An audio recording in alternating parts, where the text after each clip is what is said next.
Queridos, bienvenidos a un episodio más. El día de hoy tenemos un invitado sumamente especial, una persona a la cual puedo decir que no solamente pertenece a mi familia del mundo, sino también es una familia de mi sangre más cercana. Es una persona muy conectada con nosotros, con mi apellido, con mi generación, con mi genética, con mi linaje. Y es una persona a la cual pues tengo muchos años de estar en comunicación con ella, con él. Y la verdad es de que el estar en este episodio para mí me pone en una nueva dimensión en toda la extensión de la palabra, porque poder compartir con usted, con mi tío Braulio Valencia, es realmente una experiencia completamente nueva. Porque hay esa mezcla entre lo que yo le pudiera preguntar de manera intelectual y lo que me gustaría preguntarle desde lo más profundo de mi corazón, y también qué mensaje me gustaría extraer de usted a forma de un legado para todas nuestras generaciones, para lo que viene por delante. Bienvenido, Braulio Valencia, al programa. ¿Cómo está, tío? No, pues estoy muy bien y además estoy impresionado por esa presentación que me haces, ¿verdad? Valoro mucho tu apreciación y esa manera como lo describes es de veras halagadora, porque sí, así es. Estamos muy conectados desde nuestros orígenes, ¿verdad? Venimos del mismo rumbo, de las mismas familias, y pues con mucho gusto estoy aquí compartiendo este ratito a ver qué sale de aquí. Van a salir cosas muy lindas. Tío, hay cosas que me gustaría preguntarle, así como muy en particular, que tiene que ver con usted. Pero antes de eso, algo que tengo como esta curiosidad personal y que no quiero que se me vaya a olvidar al final, así es de que voy a comenzar con eso. ¿Cómo, como seres humanos, usted me conoció muy joven? Chiquito. Muy chiquillo, era un niño. Sí. Y siempre me genera esta curiosidad de cómo usted me veía cuando yo era un niño. Pues como eso, como un niño, pero bastante inquieto, con muchas preguntas. Querías comerte al mundo, querías aprender de la vida. Y recuerdo que en algún momento estuvimos platicando un poco de tus interrogantes más profundas que tenías en ese momento. Pues no sé qué tanto te haya ayudado o estorbado. Pero me llamaba mucho la atención y me gustaba que tuvieras tanta inquietud por la vida.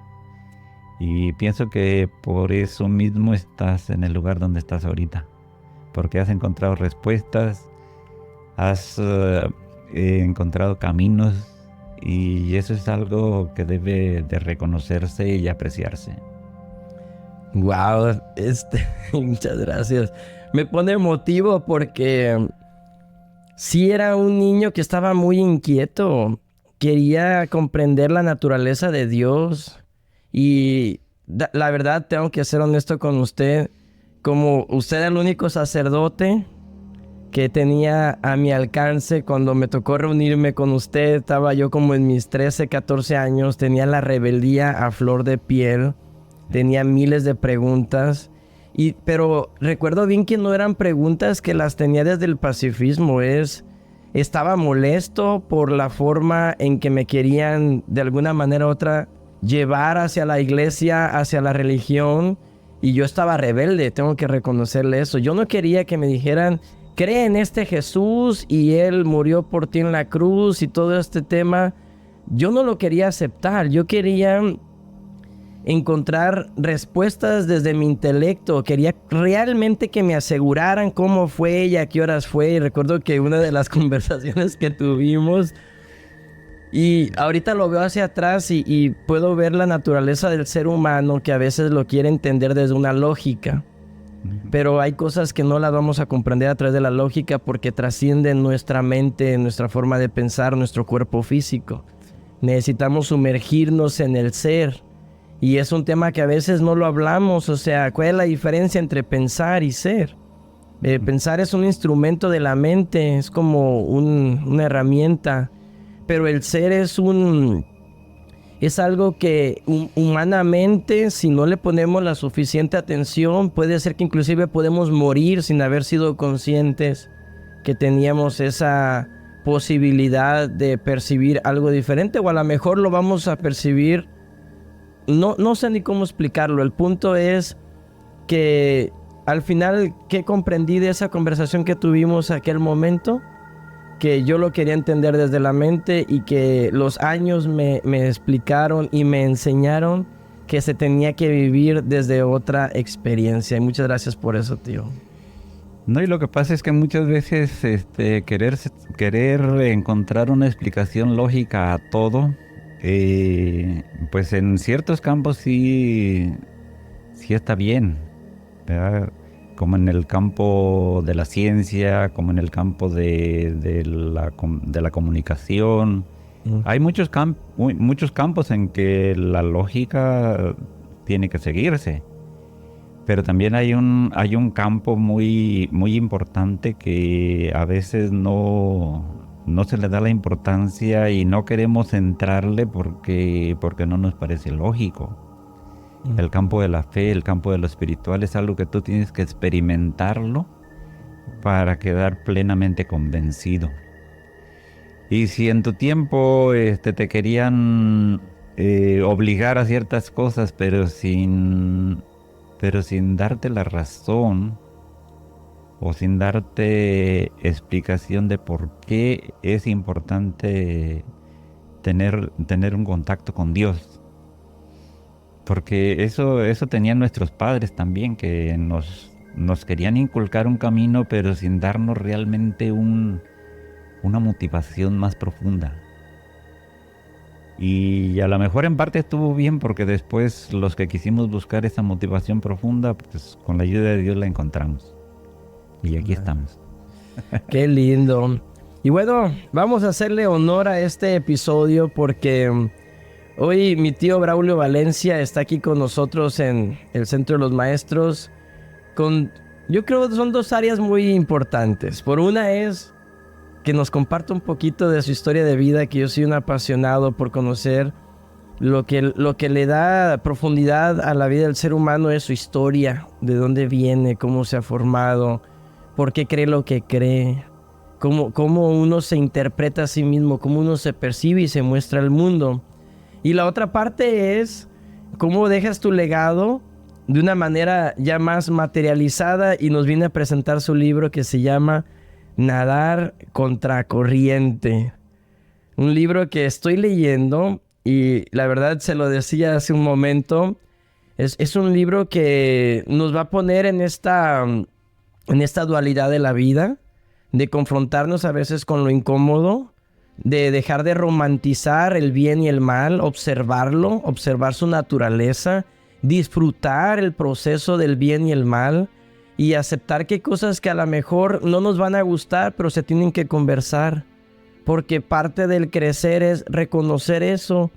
Y a veces en el campo espiritual, en el campo de lo divino, sobre todo del tema de la religión, es como estamos obsesionados con el amor, con Jesucristo, con el perdón, con la misericordia, pero no queremos ver el lastre que hay detrás y que somos los humanos los que al final acabamos dirigiendo estas instituciones que representan a Dios.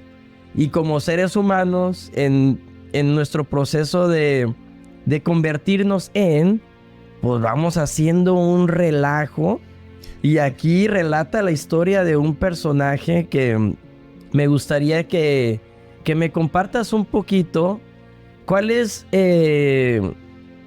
la motivación primero de escribir un libro? Bueno, mira, voy a lo que empezaste a decir primero, los orígenes de dónde vengo y cómo fui entrando en un proceso. Bueno, yo nací allá donde mismo que nacieron tus papás, ¿verdad? En una comunidad muy pequeña donde no había recursos. Es más, ni siquiera había escuela, una escuela donde pudiéramos terminar la primaria completa. Y y una de las cosas que yo tenía como una inquietud era salir de allí para poder mirar otros horizontes. Quería estudiar. No sabía dónde, pero quería estudiar. Y en algún momento, después de que finalmente terminé la primaria, pues se presentó la oportunidad de entrar al seminario. Pero yo todavía con la intención de estudiar, no de ser cura. Eh, Wow. eh, lo que quería era superarme, aprender. A lo mejor como tú estabas también en aquel tiempo con inquietudes, con preguntas, interrogantes. Sí. Yo no me quería resignar a seguir los destinos de allí del rancho. Quería algo diferente. Y entonces ya estando en el seminario, pues hay muchas personas que me preguntan que en qué momento yo tuve claridad de mi vocación o en qué momento Dios me llamó para ser sacerdote. Y yo les digo, todo eso es un proceso. Yo no sentí un momento especial en el que Dios me sonara con su voz aquí que, que tenía, Vas a ser que sacerdote. tenía que ser cura. Yo pienso que más bien mi vocación se fue revelando poco a poco a medida que yo iba avanzando. ¿Ya? Todavía al final de los estudios todavía sentía como la pregunta si le entro o no le entro o qué consecuencias va a tener para mí y para la gente si le entro y si no le entro. ¿Verdad? Entonces, hay un proceso en el que uno va descubriendo lo que Dios quiere, lo que tú también sientes como una aspiración, como un deseo, como un gusto. Y entonces, pues, finalmente tomé la decisión de ordenarme sacerdote. Ya para ahorita llevo 37 años cumplidos, ya voy para 38 en enero. Y ha sido una vida impactante, ha sido una vida muy, muy hermosa. Ya. Toda vida tiene sacrificios, toda vida tiene dolores, dolores que muchas veces tiene uno que sanar. Pero yo me quedo así como sorprendido y admirado cuando pienso en todas las personas que con mi ministerio he podido tocar en sus vidas, en sus corazones, en sus mentes. ¿Te imaginas tú en 38 años a cuántas personas pude darle una palabra de aliento? ¿A cuántas personas le he podido dar el nacimiento de Dios a través del bautismo? ¿A cuántas personas les he podido dar el alimento de la Eucaristía y el alimento de la palabra? El alimento de la reconciliación, la sanación interior. Del sacramento del matrimonio. Del matrimonio también. Muchos han sido muy ejemplares gracias a ellos mismos, porque yo ahí no tengo nada que ver. Sí. Pero cuando la gente se toma ese compromiso de amor en serio, uno también se siente contento de decir a eso yo los casé. Sí. Y la vulnerabilidad de nuestra querida amiga la muerte. ¿Cuántas pérdidas le ha tocado ver ahí de... Dándole consuelo a los familiares, y al mismo que está muriendo, darle ahora sí que un boleto, un pase directo hacia Dios con el sacramento de la Santa Unción. Y eso también se convierte en un gran alivio para la familia, porque saben que murió con los auxilios espirituales y saben que eso vale para el momento en el que te vas a presentar ante Dios cara a cara. Fíjese, tío, que Una de las cosas que a mí me confronta mucho con la sociedad, duro, y usted sabe que yo soy muy crítico y soy una persona que me gusta ir profundo a la conversación. Lo superficial ya no me llenó.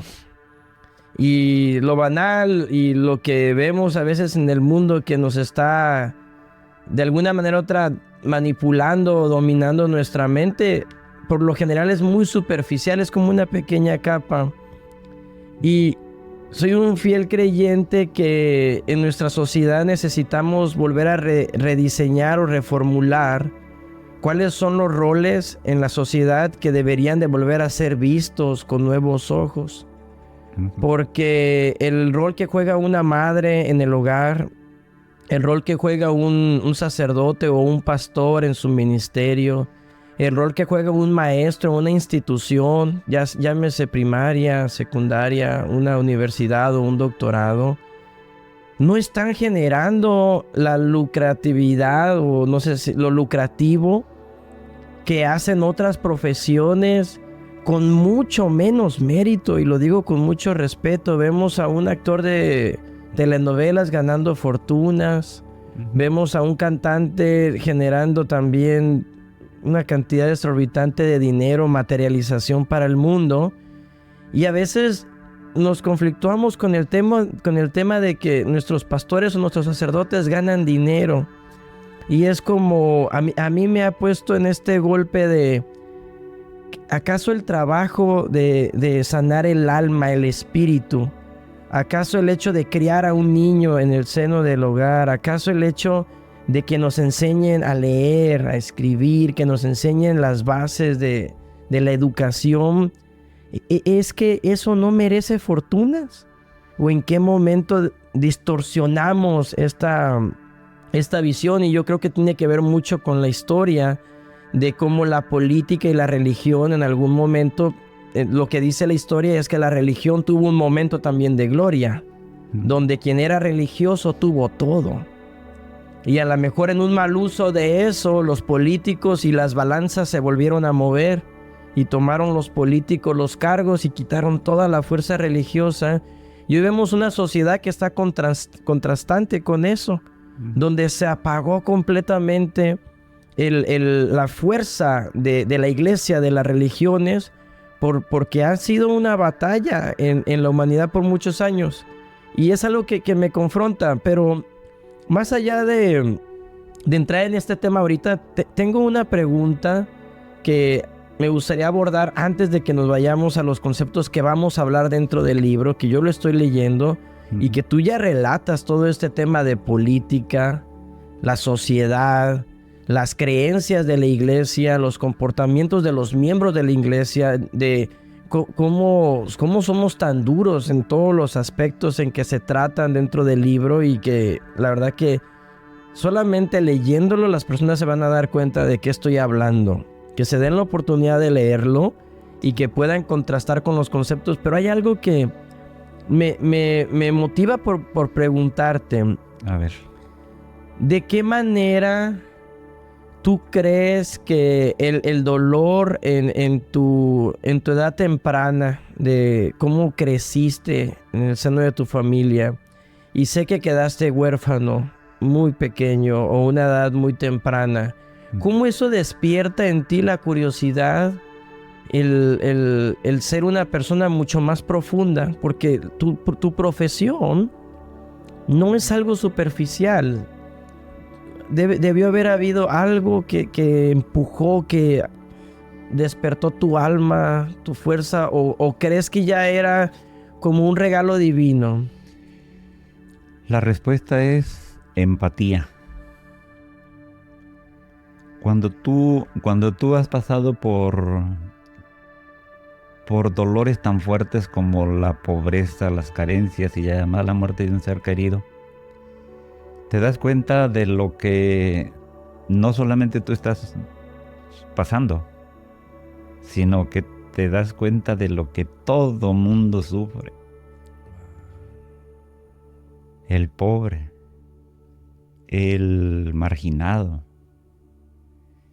el que también ha perdido seres queridos, el que también que también sienten como una vida de fracaso, que no la sienten como una vida exitosa, sino como algo que simplemente le están dando al día a día para adelante sin metas, sin ilusiones.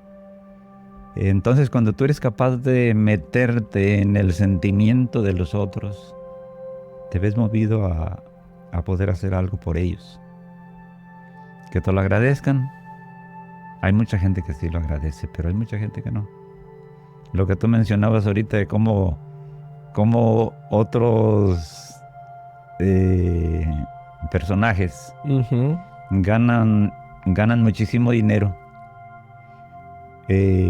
mientras que para los servicios religiosos andamos regateando. Así como pidiendo limosnas, literal. Como que no estamos plenamente convencidos del valor que eso tiene. La gente se desvive y paga lo que sea por un rato de diversión. Pero van a la iglesia y ni siquiera dejan la propina que dejarían en un restaurante, por ejemplo. Como que hay mucha gente pues que le duele dejar algo para la iglesia. No sé por qué. Porque hay muchas personas que piensan que la iglesia, por ser la iglesia, tiene mucho dinero. Y cuando tú te metes a la vida de una parroquia, te vas a dar cuenta de todas las carencias que tiene. De que no alcanza para pagar la luz, de que no alcanza para pagar los empleos, las aseguranzas. Y es una de limitaciones. Entonces, todo eso no lo desanima a uno. Porque sabes que forma parte de la historia, forma parte de lo que uno hace. Porque para uno también es más importante lo que te mencionaba de la empatía. O sea, aunque no me dieran nada, aunque no me pagaran, yo seguiría haciendo eso por la satisfacción personal. La satisfacción personal de poder tocar vidas, de poder darle una palabra de aliento a alguien, de poderlo sacar de su crisis, de su depresión, o por lo menos hacer el intento. Pero fíjese ahí qué interesante esto que acaba usted de decir, es la empatía nace a través del dolor propio. Sí. O sea, el ser humano que hoy en día es mucho más entregado a la sociedad, por lo general tuvo que haber vivido mucha pobreza, tuvo que haber vivido mucha injusticia, tuvo que haber vivido la enfermedad o la muerte de seres queridos, o haber estado en una situación donde se confrontó con dolor y entró en empatía. Me pareció impactante esto que decías, pero me hace mucho sentido a mí, porque creo que es algo con lo que yo también me identifico en esta etapa de mi vida. Cuando alguien viene y lo veo desanimado y me platica un poco de lo que ha impactado la muerte de un ser querido, yo le puedo decir, yo he estado ahí porque yo perdí un ser querido. Cuando alguien viene y me dice, ¿sabes qué? Yo quedé sin nada, quedé en la calle y perdí todo mi dinero, yo le puedo decir, yo estuve ahí porque perdí todo también y me quedé literal desahuciado emocionalmente y perdí todo lo que consideraba la riqueza, no solamente mía, sino de toda una generación y toda una familia. Cuando alguna persona se me ha acercado y me dice, estoy sufriendo por enfermedad, le digo, cuando yo tenía 7 años, pasé 7 años enfermo. De los 7 a los 14 años fueron constantes. Y entonces sé lo que es el sufrir una enfermedad y sé lo doloroso que puede llegar a ser y lo traumante. Y el tema del amor, que a muchos nos tiene hoy en día todos cabizbajos, es que no encuentro pareja o no me ama o me divorcié. He estado ahí también, entiendo lo impactante que puede ser que a la persona que amas en algún momento se te diga, es que sabes que yo ya no siento lo mismo. Algo tan sencillo que deberíamos de aceptarlo con tal naturaleza, que alguien te diga, es que ya no siento lo mismo por ti. A nosotros nos puede colapsar el mundo, pero no es a través de esas maestrías que el ser humano se vuelve empático, se vuelve más vulnerable a conocer la historia de los demás y también tratar de poner su granito de arena. Y yo siento que ahí es donde también la vida se vuelve bien satisfactoria, se vuelve bien profunda. Tío, hay una parte del libro que me gustaría que comenzáramos a compartir para nuestros oyentes, la persona que nos sigue. Hablas de el despertar cuando pasas después de esta etapa de la vida donde pues naces, te crían tus familiares, pero el despertar fuerte viene a través de cómo la sociedad te va moldeando, lo que te dicen, lo que te enseñan. ¿Qué rol juega este nuevo despertar en crear un ser humano? No, pues juega un papel decisivo, porque como decían algunos escritores, cada ser humano es el producto de la sociedad en que vive.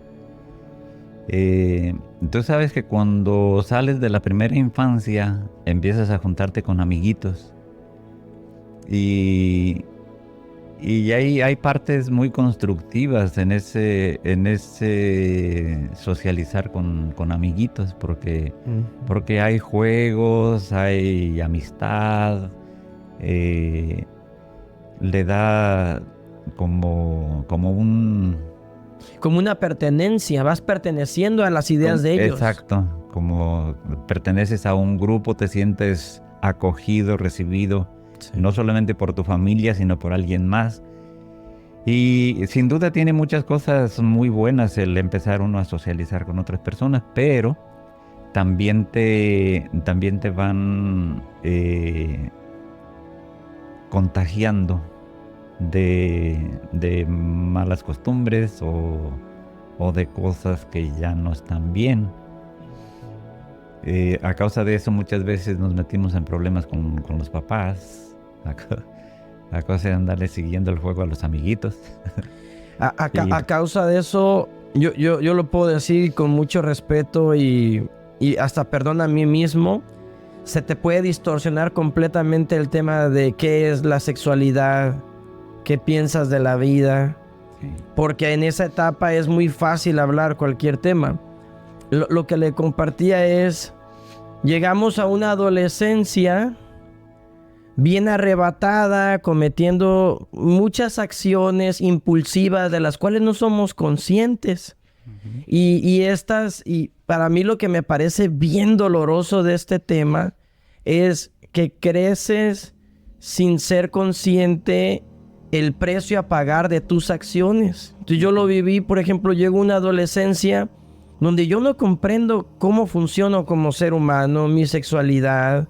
Veo en mi familia que hay muchas cosas normalizadas. El hecho, por ejemplo, el hombre machista, el hombre que le grita a una mujer, el hombre que era socialmente aceptable que pudiera tener más de una mujer. Yo nací en esa cultura, crecí en esa cultura. Y lo voy a decir así a quemarropa. Si no tienes más mujeres, eres joto. Eso a mí me hizo mucho daño como ser humano, porque entonces yo decir, es que yo no quiero ser homosexual, porque eso era un acto que la gente, los muchachitos y los niños lo veían. O sea, el daño psicológico que me llegaron a mí a provocar a través de las expresiones de que tú eres esto, a mí me hizo en una edad muy temprana no soy eso y te lo voy a comprobar. Y entonces para comprobarles empecé a seguirles el juego y empiezo a coquetear con las niñas, con el mundo. Me distorsiona completamente mi forma de ver la mujer, de ver el tema de la sexualidad, ver lo sagrado, ver el matrimonio. Y entonces normalizo algo que después, 15 años después, que estudio un poco el desarrollo personal, espiritualidad, el daño que le podemos hacer a nuestra pareja, el hecho de que nos hayamos involucrado, de ser infiel, el acto de no saber guardar lealtad a una relación. Y hoy todavía, muchos años después, sigo pagando el precio de la ignorancia, el precio de que me permití que me educaran ahí. Y entonces la pregunta es, si bien yo a lo mejor ahorita me siento en una etapa de mi vida donde yo pude hacer introspección, me eduqué, volví a pensar el tema y me percibo como un ser humano en transformación, cambiando mis patrones, mis programas.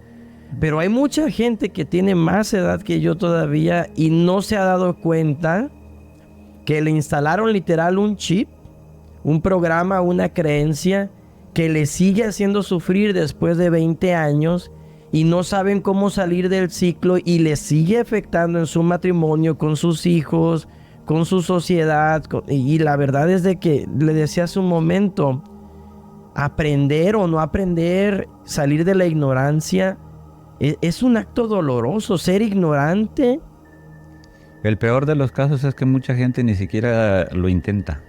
No desean salir de ahí. ¿Cree que es porque no saben o por qué? Si tú te fijas, hay una infinidad de señores por todas partes y no solamente allá en el lugar donde crecimos nosotros, que todavía siguen ese criterio. Entre más mujeres, más hombre. Me acuerdo, por ejemplo, un señor que fue muy, muy famoso en la región aquella de Apatzingán. De ese señor hablaban de que tenía más de 300 hijos. Y todo el mundo lo consideraba, pero como un rey, como un ser superdotado por tantas mujeres que ha tenido. Y yo a veces les comentaba por allí a algunos amigos, pues así que chiste tener tantos hijos si no tienes responsabilidad con ninguno de ellos ni con las mujeres que te lo dieron. Pero sí es algo que influye mucho en la mente del adolescente, así como tú lo decías. Y es una pena porque los adultos deberían como tener un compromiso de transmitir valores, no antivalores. Y si la sociedad está carente de valores es precisamente por eso, porque le damos valor a lo que no es un valor. Mejor se transmitieran criterios de fidelidad, se inculcaran criterios que ayuden a la integración familiar, a tener familias sanas y no dañadas. Pero eso no lo vemos por ningún lado. Y el que quiera salirse de ese chip que tú decías, pues va a tener que pasar por un proceso doloroso. Incluso va a tener que pasar ante la burla o el desprecio de muchos de sus amigos. Déjame te hago una pregunta aquí que a veces nos contrasta entre vivir bien o vivir mal. Tú has estado con miles, si no es que millones de personas a lo largo de tu servicio en tus comunidades. ¿Se nota la calidad de vida de una persona que vive en ignorancia, que vive con creencias limitadas o de una energía baja, a cuando tú has conocido seres humanos que tienen creencias que les construyen? ¿Sí se nota o por qué romantizamos tanto este tema de no querer de verdad decir ponte a estudiar, aprende esto? ¿Por qué no lo hacemos con la intención suficiente? Bueno, hay de todo. Hay gente que aparentemente es ignorante en cuanto a que no tuvo escuela, que no tuvo alguna preparación académica, pero tuvieron la oportunidad de ser personas bien educadas por sus padres. Y ellos mismos se esforzaron por ver la vida de una manera pues positiva, centrada.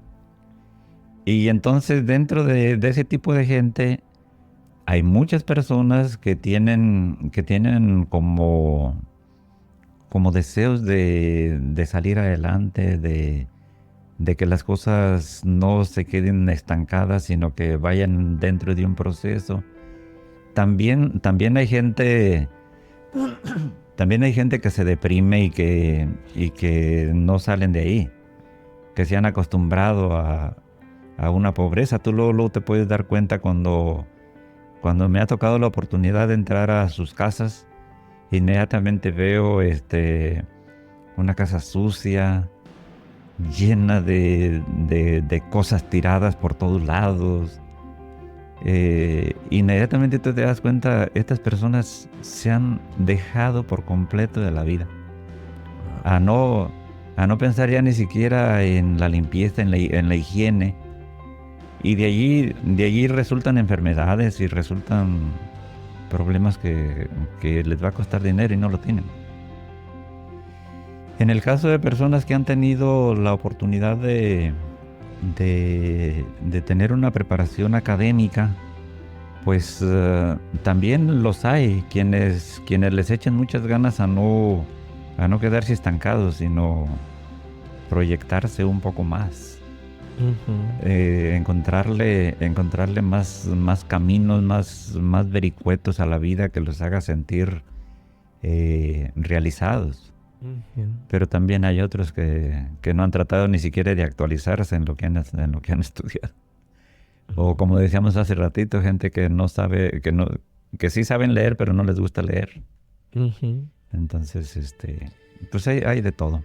Pero se nota. El punto es, sí se ve cuando una persona vive en una versión de pobreza, a una versión donde tener buenos principios, buenos valores, tener una relación con Dios, sí te mejora la calidad de vida. Sí, se nota muchísimo. En ese ejemplo que te ponía de la gente que se ha dejado totalmente de la pobreza, que se han metido en ese estilo y de ahí no quieren salir. Pero también está el otro lado. Gente que es pobre pero muy organizada, muy limpia. O sea que a lo mejor el tema del dinero no se les da, pero aún así viven con Dios en su corazón, hay limpieza y hay principios y valores. Y hay principios, exactamente. Oiga, tío, hay un tema que a veces, no sé, la responsabilidad del ser humano, queremos ver como que algunos Dios les dio unos regalos para desarrollarse en la vida. Y a veces creemos que Dios a algunos no les dio dones, que Dios no los apoyó.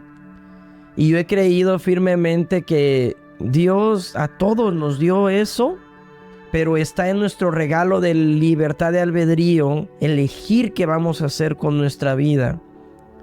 Y cuando escuchamos de un sacerdote o un cura en el caso de usted, vemos el hecho de como, no, a lo mejor Dios lo ungió y le bajó todas las verdades y se las instaló, y gracias a esas verdades que le dio, él puede mantenerse firme con su castidad, con su celibato.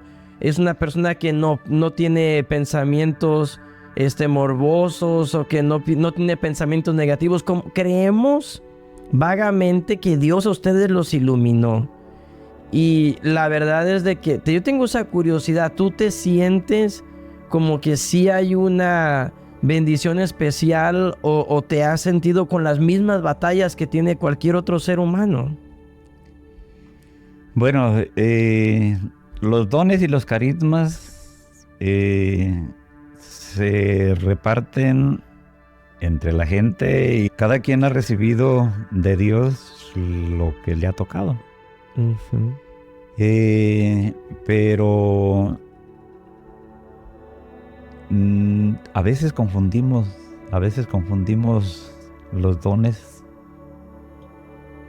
Primero, personalmente, o lo que sería la apreciación del individuo, a veces se confunde porque algunos piensan que tienen un don, pero resulta que no es un don. Por ejemplo, alguien podría pensar que tiene el don de sanación, o que tiene el don de lenguas, pero habida cuenta muchas veces es pura payasada. O sea, ni siquiera es algo que tenga que ver con la realidad. Entonces, individualmente alguien o muchos se pueden confundir. Por parte de la gente que nos observa, asumen cosas sin realmente tenerlas pensadas y estudiadas. Por ejemplo, eso que mencionabas de como si Dios nos hubiera traído desde el cielo, nos hubiera plantado en la tierra como seres de otra especie. Pues esa es una equivocación muy grande de Rafael. Porque somos gente que nació de una familia de papá y mamá, crecimos con hermanos, y como todos los seres humanos, pues hemos tenido que luchar contra nuestras limitaciones y defectos. Y a veces eso cuesta trabajo superarlo, porque tú sabes, la tendencia a lo que no está bien es algo que ha marcado a los individuos desde que empezó la humanidad. Entonces, pues es de los campos en los que se ve pues que a veces al sacerdote no se le comprende. No se le requiere reconocer que él está teniendo unas batallas. Te digo, los vemos como en el púlpito ya como superiores, como seres humanos que no están peleando conflictos internos, que no tienen dudas. Los vemos, se lo digo con mucho respeto, como si ya estuvieran resueltos. No sé si tú quieras que ya entremos un poquito sí, para allá vamos. En materia del libro. ¿Ya? El título pues es muy significativo: Nadar contracorriente, fuego y divinidad que abrazan. Yo quisiera primero hablarte del pretexto. Venga. O de las motivaciones que me fueron llevando a escribir el libro. Y de eso que estábamos hablando ahorita, pues tiene que ver mucho, ¿no? Por eso le estoy abriendo las preguntas. Porque al final yo quería que entráramos en la temática del libro. Okay. Porque lo que yo estoy viendo en esta historia, y lo que estoy tratando de discernir yo, es que tenemos que darnos la oportunidad como seres humanos de reconocer que no porque veas ahí al cura, al pastor o al sacerdote o al arzobispo, como tú lo veas, que no es un ser exento de peleas, de batallas, de debilidades, porque el libro trata eso. Y de caídas. Uh-huh. Porque seres humanos somos. Exacto. Mira, hablando un poquito de los antecedentes, de las motivaciones. Yo desde hace algunos años tengo una preocupación muy grande por la iglesia, por el futuro de la iglesia. Y al hablar de preocupaciones no quisiera que así como sonar muy negativo, ¿verdad? Porque tú sabes, en la iglesia hay muchas cosas buenas, muchas cosas nobles, muchas cosas que hay que valorarlas y apreciarlas. Pero hay algunas cosas que me preocupan. Primero, en este momento yo veo una iglesia católica estancada. Es decir, no está teniendo crecimientos ni en número ni en calidad. Y eso es duro. Eso es terrible. ¿Por qué no está teniendo crecimientos? Bueno, pues puede haber muchas causas, ¿no? Tú recordarás o por lo menos habrás escuchado que hubo tiempos en que había conversiones multitudinarias, miles, hasta millones se llegaban a convertir de otras creencias, de otras prácticas religiosas, de otros credos a la Iglesia Católica. Ahorita está pasando todo lo contrario. Desde hace varios años, con esa proliferación de sectas protestantes, muchos católicos han abandonado la Iglesia Católica. Entonces yo pienso que algo tiene que ver eso, pero también hay otras causas de que la Iglesia esté estancada. Aparte de la deserción de católicos, también hay mucha deserción de sacerdotes. Todos los días, o muy seguido, nos damos cuenta de que ya en tal parte de fulano de tal se salió. Y ya cada rato están con estamos con esa noticia triste de que sacerdotes de aquí, de allá y de todas partes abandonan el ministerio. Y luego también está la falta de vocaciones. Lugares donde antes eran diócesis con muchas vocaciones sacerdotales, de repente el número ha ido en picada. Oye, De hecho aquí en la diócesis donde yo estoy, en Monterrey, van 4 años que no se ordena ni uno. Ni un solo sacerdote se ha ordenado. Han tratado de resolver la carencia de sacerdotes, trayendo gente de otra parte. Pero pues eso a lo mejor fue una solución de momento, pero pronto ya no se va a poder contar con eso, porque la falta de vocaciones en todas partes está, ¿ya? Y otra razón por la que yo veo la iglesia estancada es también por la falta de compromiso y de acción por parte de los que estamos dentro.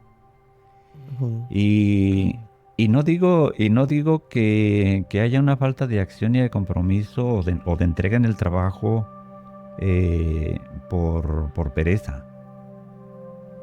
Yo analizo y veo que muchos de los que están, pero no le ponen todo el entusiasmo a su ministerio, es también porque somos susceptibles a la depresión, al desencanto, a la desilusión.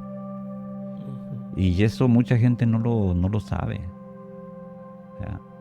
Entonces yo veo una iglesia estancada, pero por otra parte también veo una iglesia lastimada. Está herida profundamente con todo eso que ha pasado de la pederastia y las demandas de abusos infantiles. Y tú sabes, hay muchas diócesis que están yéndose a la bancarrota por todas las demandas y por todos los miles de dólares o millones de dólares que han tenido que pagar para solventar un poquito las exigencias de las víctimas. Y pues el panorama yo lo veo un poquito pues así, como un poquito difícil, ¿verdad? Una iglesia estancada, una iglesia herida, pero también una iglesia un poco desprestigiada. Desprestigiada en el sentido de que han dejado entrar a muchísimos homosexuales. Personalmente yo no tengo nada contra ellos. Pero allí está lo que decíamos hace rato. Esas concepciones que tienen muchos varones especialmente, pero también mujeres, de que el hombre tiene que tener mujeres y tiene que hacer una vida normal con mujeres. Sí. Entonces hay mucha gente que por el mismo hecho de que el sacerdote sea soltero, miran a la iglesia con desconfianza. Entonces, entre más homosexuales ven, más la desconfianza, porque al final, como le digo, podemos seguir haciendo como este jueguito, como decían, escondiéndonos el gato y el ratón entre las verdades incómodas, entre los temas que no queremos tocar, porque entonces se siente que ya está hablando mal de este tema. A ver, no podemos tapar el sol con un dedo. Es necesario que todo proceso de evolución, todo proceso de curación, primero vas al doctor porque hay una dolencia, porque hay algo que está siendo necesario observar. Y luego el doctor, con todo su discernimiento, tiene que analizar todos los elementos y tiene que ejecutar una receta. Y después de que se ofrezca la receta, viene un llamado a la acción, viene una solución que pretende resolver. Entonces, como va a haber personas que puedan decir, oh, a lo mejor se está hablando mal de algo, no se habla mal por solamente querer reconocer la dolencia. Se habla mal porque se desea la solución. Sí. Porque amas tu institución, amas lo que estás haciendo, y porque decía un gran conferencista, no queremos pasar como macetas de corredor, porque no estamos aquí para eso. Somos seres que transformamos vidas, y si vemos estos elementos de aquí que decoran este lugar, el factor Jesús para mí era un catalizador, era un cambio radical. O sea, el Jesús que nos han vendido, amoroso y pacífico, es muy hermoso, muy lindo, pero en realidad Él vino a causar una revolución en la forma de ver la Eucaristía, de ver la vida, de ver la espiritualidad, y creer que yendo en contra de eso, porque no queremos hablar estos temas tan confrontantes, va a hacer que la iglesia se mantenga. No va a pasar así. Se necesita nuevamente revolucionar la forma que pensamos, hablar fuerte. Tu libro eso me trae a mi sentir. Es como un sacerdote escribe un libro. Él puede haberse enfocado en todas las partes hermosas de la Biblia y tratar de sacar un mensaje positivista. Usted pudo haber creado un libro espiritual y maquillar y decir, señores, aquí todo está bien. Pero de eso han escrito todos. Como dice la canción, aquí no ha pasado nada, no. Aquí sí están pasando cosas, y alguien tiene que tener la valentía, tiene que tener las agallas de decir, yo no me quiero ir de este planeta sin antes haber escrito. Sin dejar mi aporte. Entonces, mira, todavía no terminaba. A ver, te quería hacer una pregunta, pero si quieres termínala y ya luego te la hago. Ok. Nos quedamos en que socialmente está aceptando la gente. La iglesia se ve pues un poquito en ese aspecto desprestigiada. Por lo que ya te mencionaba de la desconfianza que muchas veces se tiene por la soltería de los sacerdotes, y porque, para colmo de males, ahorita la iglesia está en manos de homosexuales. Eso es una realidad.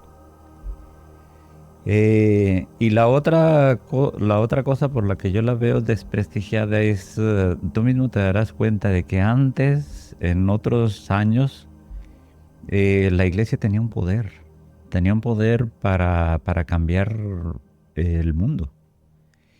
Hablaba con los dirigentes de países y cosas positivas salían de ahí. Ahorita, ¿qué cosa positiva está sucediendo de los diálogos de la iglesia con gobiernos? Nadie le hace caso.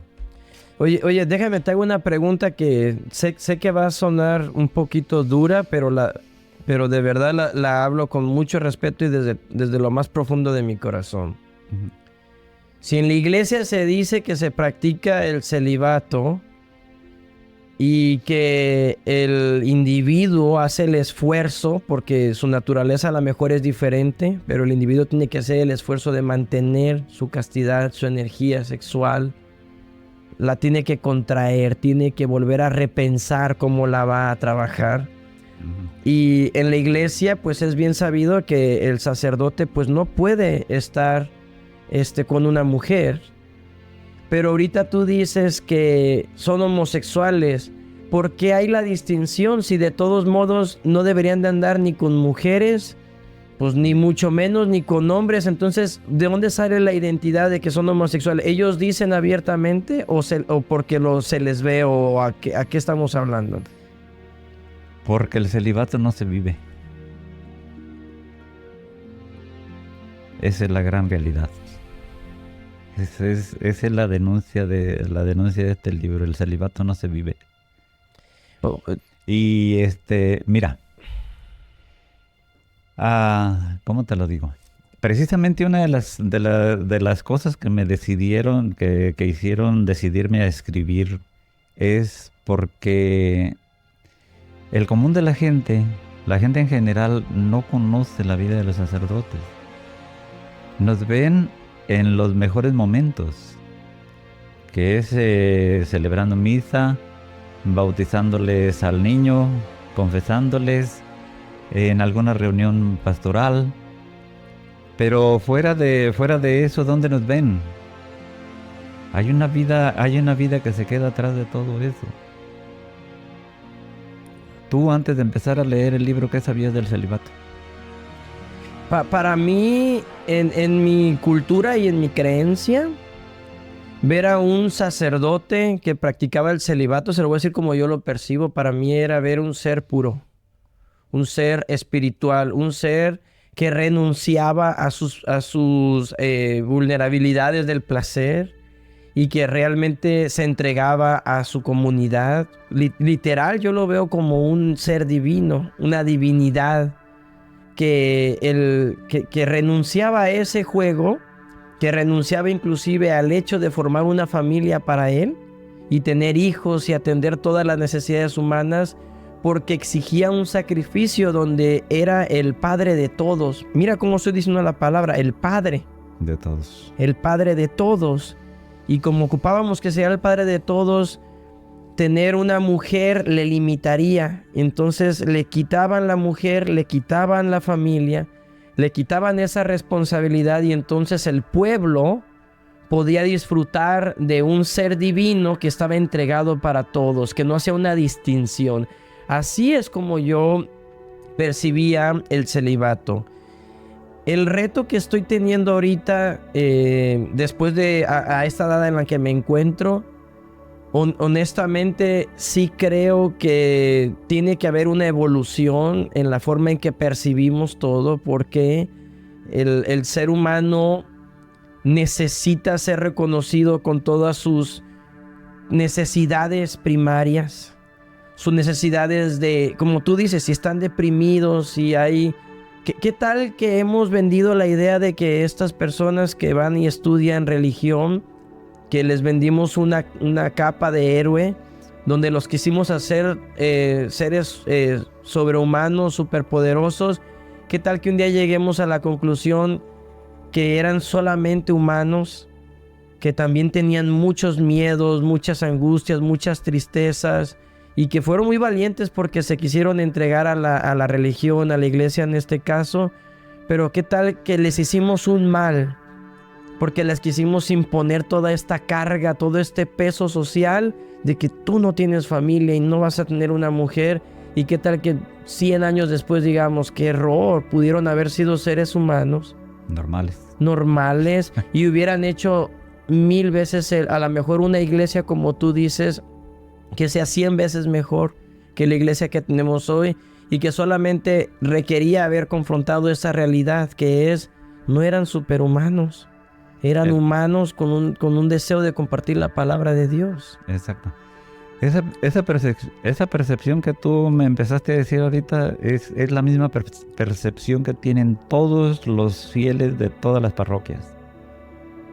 Pero esa percepción viene porque no se conoce ni se ha estudiado la historia de cómo comenzó el celibato. Mira, para comenzar, el sacerdocio ha existido desde la antigüedad, desde los tiempos de Moisés, allá con la familia levítica, de los descendientes de Aarón. Desde ese tiempo hasta la llegada de Jesucristo, el sacerdocio se vio como algo muy especial, como el sacerdote siempre ha sido como ese hombre que Dios elige para que sea el mediador entre lo divino y lo terreno, entre lo espiritual y lo material. De tal manera que siempre ha habido una misión excepcional en el sacerdocio. Pero nunca se dio el sacerdocio con la condición de ser célibe. Viene Jesucristo y Él en ningún momento se pronuncia a favor de que el sacerdote tiene que ser célibe. Después de Jesucristo pasan 1500 años y la iglesia tenía sacerdotes casados, gente normal, con su familia. Nada extraño, ningún elemento raro. Hasta cuando ya llega el siglo XVI, con todo eso que pasó con la Reforma y la Contrarreforma, es cuando toman esta medida, pero no se toma una medida para de hacer que los sacerdotes sean célibes. Es una medida que tiene sus intereses por debajo. O sea, ni siquiera es una medida, una decisión sana. ¿Por qué crees que la iglesia de Inglaterra en ese mismo tiempo se separa de la iglesia católica? Por las imposiciones económicas y porque no les pareció justo que a los sacerdotes se les obligara a ser célibes. Por eso mejor se apartan. Y es que atrás del celibato hay muchas injusticias. Es una medida que atenta contra los derechos fundamentales del ser humano, contra los derechos de atender su vida afectivo-sexual. Tú sabes que para la madurez de un ser humano necesita de la atención afectiva sexual. De lo contrario va a crear una serie de patologías y de malas conductas como reacción o como recompensa a lo que no está haciendo. Entonces, yo por eso me decidí a escribir esto.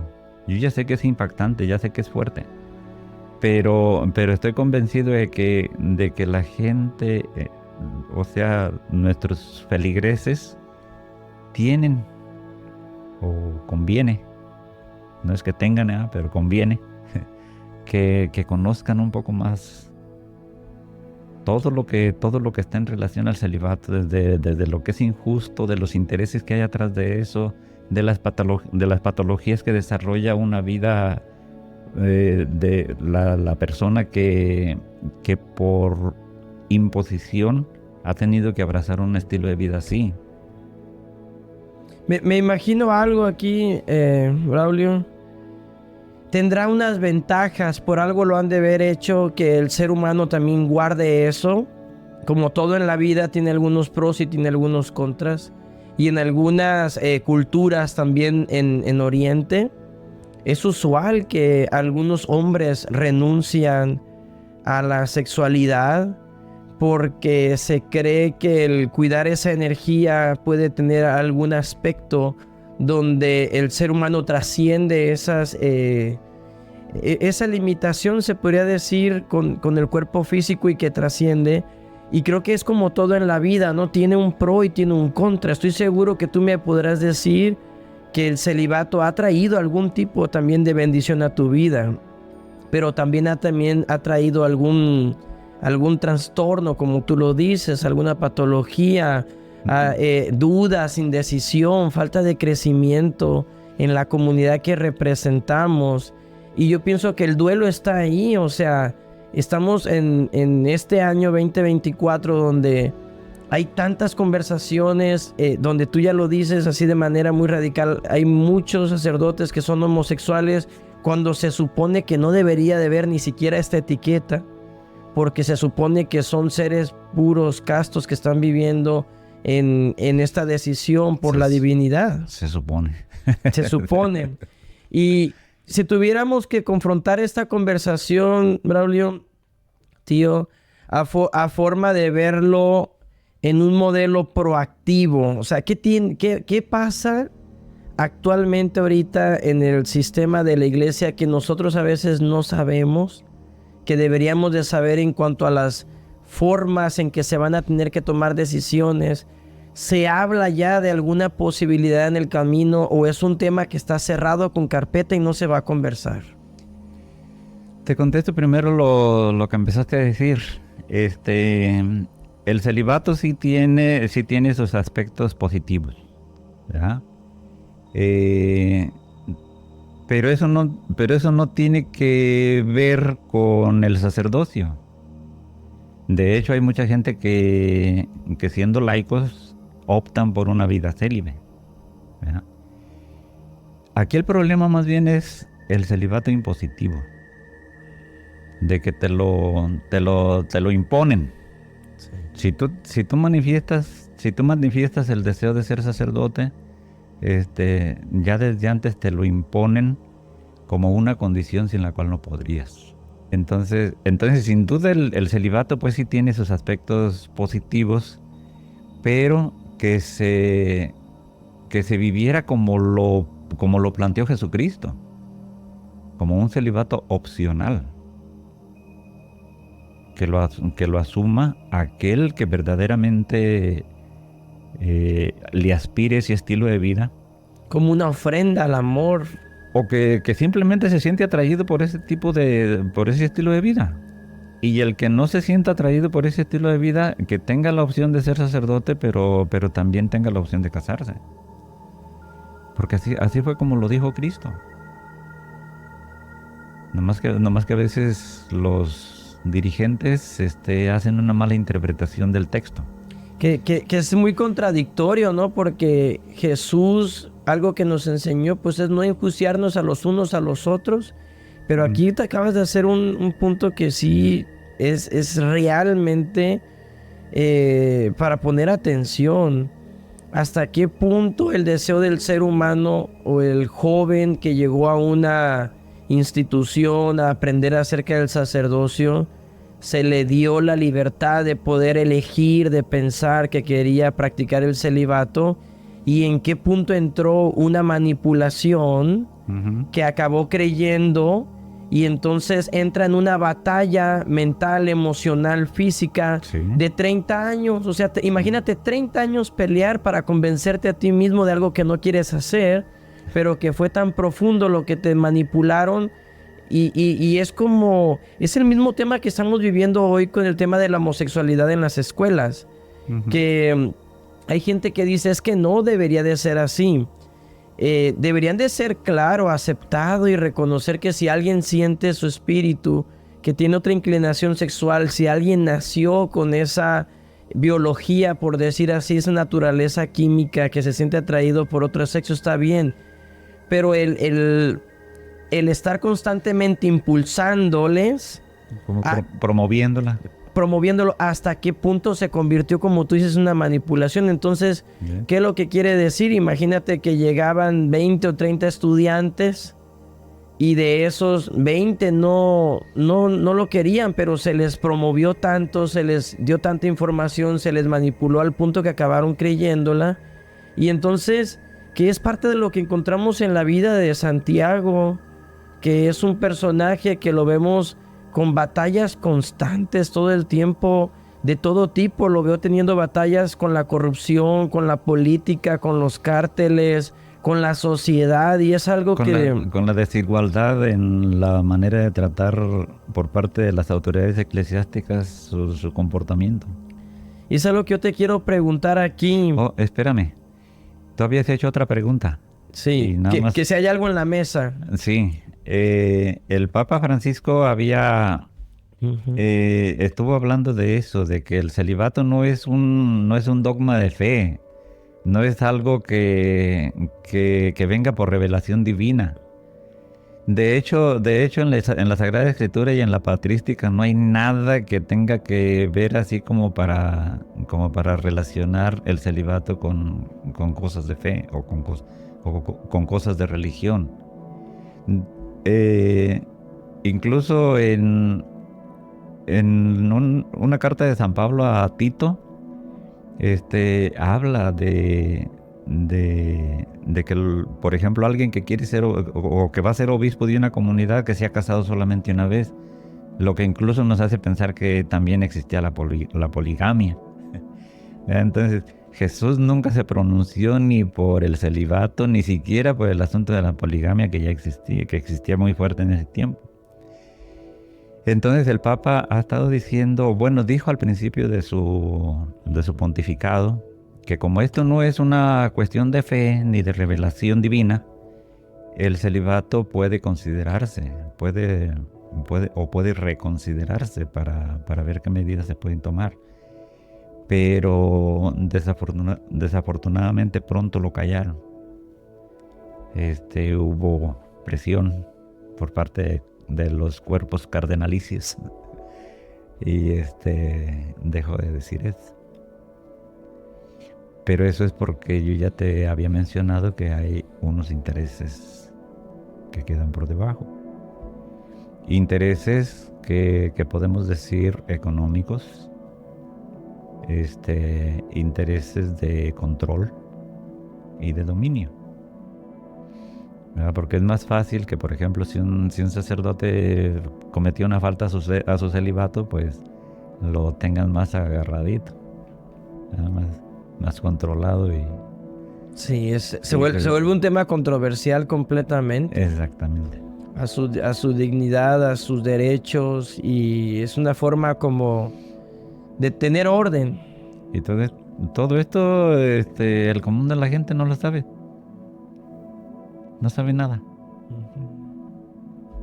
Por eso yo digo, mientras la gente no nos haga el favor de ponerse a leer algo sobre esto, yo pienso que aquí hay mucho, pero podría investigar mucho más. Sí. O sea, en una historia como esta, pues no puede ser exhaustivo el estudio o la presentación que se puede hacer. Tú, con la experiencia que tienes de tantos años en el ministerio, ¿qué es lo que le pasa a una persona, a un joven, alguien que estuvo en el camino del sacerdocio y luego dice, ¿sabes qué? Pero es que yo me quiero casar, quiero una mujer, quiero tener mis hijos, y acaba dejando el proceso? ¿A dónde se están yendo? ¿A dónde se van? ¿Cristianos? ¿Regresan? Porque el cristianismo está creciendo mucho, o definitivamente se van a sus trabajos y renuncian a sus vidas. ¿Hay alguna estadística de este tema? Bueno, no tanto como estadística, pero hasta donde yo me puedo dar cuenta, todos los sacerdotes que se han salido porque no han podido. Ha llegado un momento en el que no han podido con el celibato. Se han visto en la encrucijada de tener que tomar una decisión, ¿verdad? Llega el momento en que se enamoran, empiezan a tener relación con esa persona y mejor se salen. Pero lo que me llama más la atención a mí de eso es que nunca se salen renegando del sacerdocio. Se salen renegando del celibato. Amaban su profesión. Porque eso, exactamente. Porque el celibato llega a ser una carga terrible. Es que el celibato recluye a las personas a una vida de soledad, de carencias, de dolor, de sufrimiento. Simplemente ayer me estaban diciendo a mí que traigo un dolor acá junto a la paleta. Y alguien me estaba diciendo, póngase un parche caliente. Le digo, ¿y quién me va a poner el parche caliente? Yo solo no me alcanzo a donde está el mal, no me lo alcanzo. Necesitaría buscar alguna O sea, forma. el trato de que pueda tener un ser humano un poco de cuidado a través de su pareja, lo que otro... La soledad es inhumana. Mira, tú a veces quisieras un tiempecito para ti. Ujú. Y eso está bien. Darte un día, darte una semana, está perfecto. Porque todos necesitamos una retroalimentación, ¿no? Alguna cosa, algún momento que nos ayude a conectarnos en el interior, en lo espiritual. Eso está bien, pero cuando la soledad es de años y años y años, eso se va convirtiendo en una carga. Especialmente en esos momentos en que tú sientes que tu afectividad y tu sexualidad no está siendo atendida.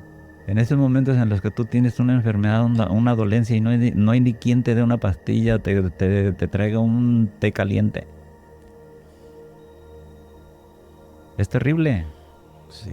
Si lo piensas, No, es que dicen que toma las cosas de quien viene y pues tú has estado muchos años en el campo de batalla. pues sí. O sea, yo como te voy a hablar, yo sé lo que se siente el estar solo por un tiempo, que de repente no ha funcionado algo con la pareja y puede ser contrastante y con un poquito de tiempo sientes que te andas muriendo. Exactamente. Aunque Braulio Valencia. Hay algo que no puedo dejar de preguntarte el día de hoy en este programa, que para mí es como la base de la introspección humana, la base de nuestras culturas, de nuestra política. Y tiene que ver con el hecho de mantenerse uno callado para agradar, para ser institucionalmente aceptado, socialmente aceptado. El callar se ha convertido en un daño en muchos aspectos, en muchas instituciones. Si hablamos en términos de ecología, sigamos callados en algunos temas. Porque si usted come callado, usted le va a ir bien y le van a seguir sirviendo en la mesa la porción grande. En temas de deportes, en temas de salud, en el sistema médico, en el tema de la psicología, en el sistema de la política, todos estamos sufriendo el hecho de que hay temas que se tienen que conversar, pero el guardar silencio se ha convertido en algo muy lucrativo. Y el hablar se está convirtiendo en todo lo contrario, en verte en la crítica, el que te puedan despojar, el que tengas que renunciar inclusive a algo que amas, como tú dices, que realmente hay una parte en tu mente, tu cuerpo y tu corazón que lo quieres seguir haciendo, pero tienes que estar en esta batalla. Y yo te reconozco el día de hoy que hayas venido con nosotros en gracias. este nivel de humanidad, de decir, ¿sabes qué? Yo pudiera seguir como que aquí no ha pasado nada, pero no me lo quiero llevar y te atreves a escribir este extraordinario libro donde relata esto, donde, ¿sabes qué? Somos humanos y vamos a confrontar por el bien de todos y por el bien también de unos cuantos de los cuales no se ha hablado, que es el rol del sacerdote. Y yo te siento ahí como representando el silencio de muchas personas por miedo a ser destituidos, por miedo a cualquier tipo de represalias que pueda haber. Persecución. Mira, también hablar también es en bien de los que vienen después de nosotros, ¿verdad? Porque yo creo que la iglesia va a llegar un momento en el que va a tener que hacer un cambio. Oye, eso que acabas de decir me voló la cabeza.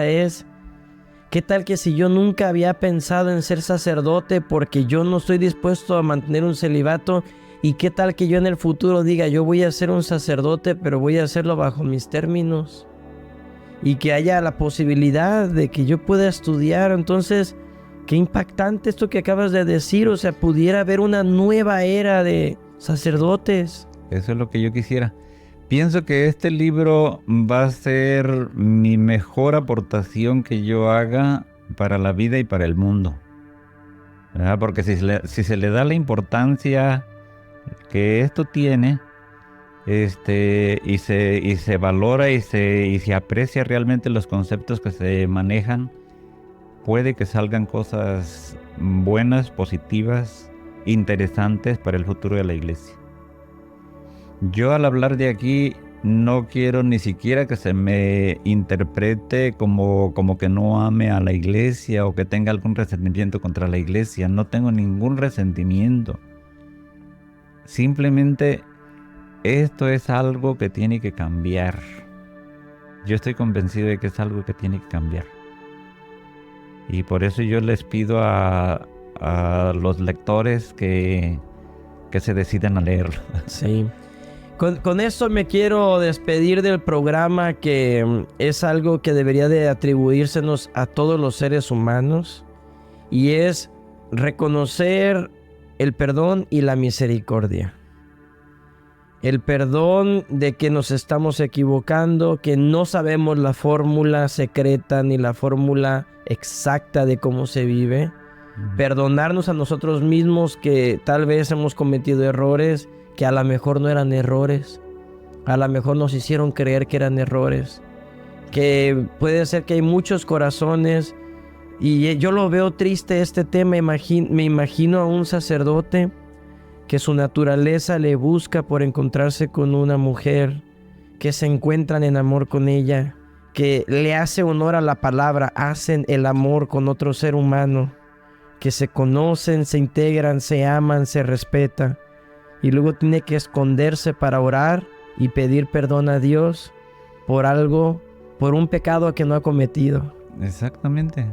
Pero imagínate el duelo que tiene que vivir, o que tenga que vivir 10 años dándose golpes de pecho. Perdóname, Dios mío, porque he pecado, porque lo he hecho mal.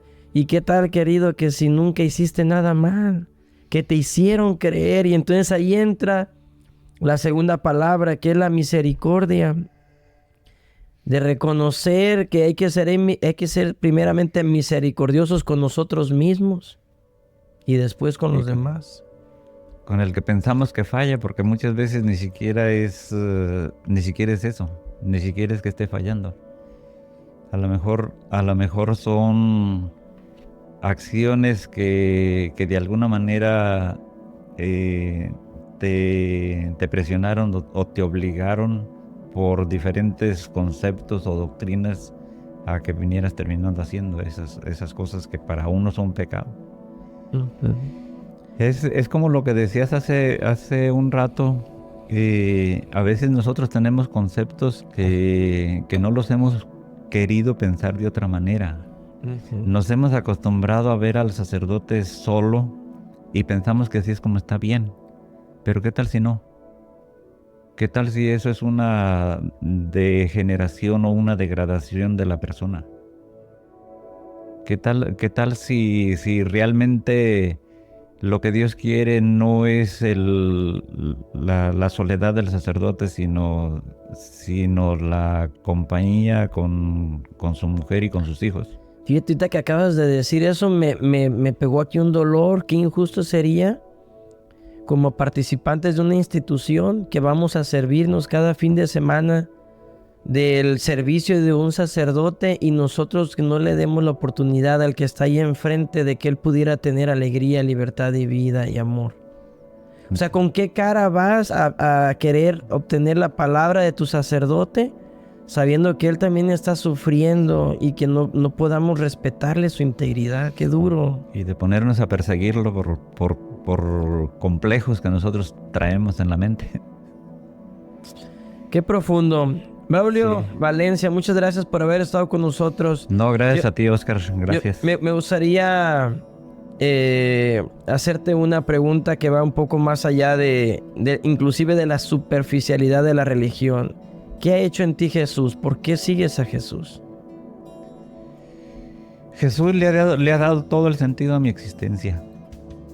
Yo es una persona a la que amo, a la que le entregué mi vida, y yo sé que Él en todos los momentos de crisis, de desánimo, de desaliento, Él me ha levantado. mm, con toda seguridad te puedo decir que si volvieran a hacer, lo buscaría primeramente a él. Lo volvería a elegir. Lo que a veces me ha puesto en crisis y en dolor no ha sido lo que yo conozco de Jesucristo, sino lo que ha venido por terceras personas, ¿verdad? Pero de Él, todo mi amor y todo mi respeto, mi adoración para Jesús. Wow, creo que en eso coincidimos.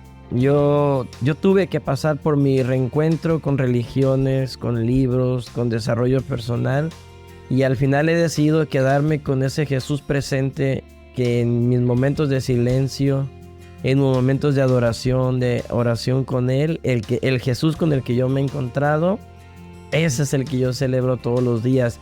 El Jesús que no le encuentro explicaciones, que le he pedido milagros y me los ha concedido. El Jesús que ha sanado esquinas de dolor de mi vida, que yo decía, ¿por qué me duele tanto esto? Y nada más le dije, Padre mío, si tú has ayudado a tanta gente que no puedas conmigo, dame un poquito de tu misericordia, y que se hace presente. Y ha llegado tan impactante a mi vida que ya no le encontré lógica. Y realmente cuando se desbordó y empecé a sentir su presencia y su conexión, es algo como lo que tú dices, es ya un amor que ya no entiende de religión. De hecho, ni siquiera ya lo veo a nivel espiritual. Llegué a un punto de mi vida donde ya lo veo como una presencia de energía que simplemente está ahí, como una inteligencia pensante, una fuerza que se desborda y que me ilumina y que me pone las palabras y me pone el mensaje, y me ha trascendido. Ya ni siquiera lo puedo ver ni con el nombre de Jesús ni con su rostro, aunque trato de encontrarle una identidad, pero ya llegué a este momento en mi vida donde lo conecto profundamente con lo más divino, con el Dios, con el Creador. Yo tenía esa separación. Creo que lo que me hizo mucho daño a nivel religioso, espiritual, es de que yo decía, es que aquí está Dios y aquí está Jesús. Y aquí está su Hijo. Y donde yo realmente encontré sanidad como ser humano en mi parte espiritual es que Él es mi Dios. Él es la manifestación viva de Dios. Y le tuve que quitar muchas ideas y creencias y programas. Me gustaría que antes que nos vayamos de este programa, y obviamente haciéndole honor a que estás lanzando tu libro, que estoy muy feliz de estar aquí contigo, de que seas mi tío, que hayamos tenido esta charla, que yo sé que va a ser una conversación que mucha gente allá afuera de toda nuestra familia la va a disfrutar. Ojalá. Van a ver cada minuto de este programa. Quiero enviarles un fuerte abrazo a todos ellos, a toda nuestra generación. No seríamos nada sin ellos, sin mi abuelo, sin mi padre, sin todos mis tíos, porque al final lo que hoy en día yo soy, yo siempre digo, soy solamente, si ven algo malo en mí, soy acumulación de algo que ustedes pusieron también en mí. Pues sí. Si ven algo bueno en mí, también se lo pueden adjudicar. Si creen que soy una persona linda, adjudíquenselo. Si creen que tengo pensamientos malvados, también adjudícalos a tu vida, porque muchas veces como familiares decimos, es que mi sobrino es esto y el otro, adjudícatelo. Y si crees que soy un buen nieto o un mal nieto, adjudícatelo, que también a ti lo aprendí. Que algo tiene que ver. Algo tienes que ver en esta historia porque ahí estuviste. Entonces, sí. Eso es algo que hoy yo lo celebro y agradezco a cada quien la aportación que le hizo a mi vida. Yo soy parte de tu regalo y te dejo cámara para que envíes un mensaje, que vayan y compren el libro. ¿Dónde está el libro? ¿Cómo pueden saber más de él? No, pues te agradezco muchísimo, Oscar, esta oportunidad que me das de presentar mi libro. Aquí en Estados Unidos lo pueden comprar en Amazon y en cualquier otra librería grande, pero ahorita de momento solamente online. Okay. Lo mismo está sucediendo en México, en las librerías de Gandhi y ¿cómo se llama? Gonville. ¿Ya pueden ir a buscarlo en esos lugares? Lo pueden encargar también online. Wow. En la medida que el libro se vaya comprando, por eso es bien importante que me le pongan por allí en online Una reseña. una reseñita, una apreciación del libro, qué les ha parecido, si se lo recomiendan a alguien más, el impacto que les ha causado. De hecho, está causando mucho impacto en los que lo han ido leyendo porque pues es muy revelador. Revela una vida que no se ve a simple vista, sino que queda un poco oculta de los sacerdotes, y, y es importante que empecemos a conocerla. Les agradecería mucho que empiecen no solamente a adquirirlos, sino también a ponerle sus reviews, ¿verdad? Sus recomendaciones para que otras personas también se animen a comprarlo. Y yo obviamente les agradezco muchísimo, como te lo agradezco a ti también, la oportunidad de estar aquí en el estudio. ¿Verdad? Yo sé que les va a gustar, porque aparte de que es un tema un poquito fuerte, la historia es muy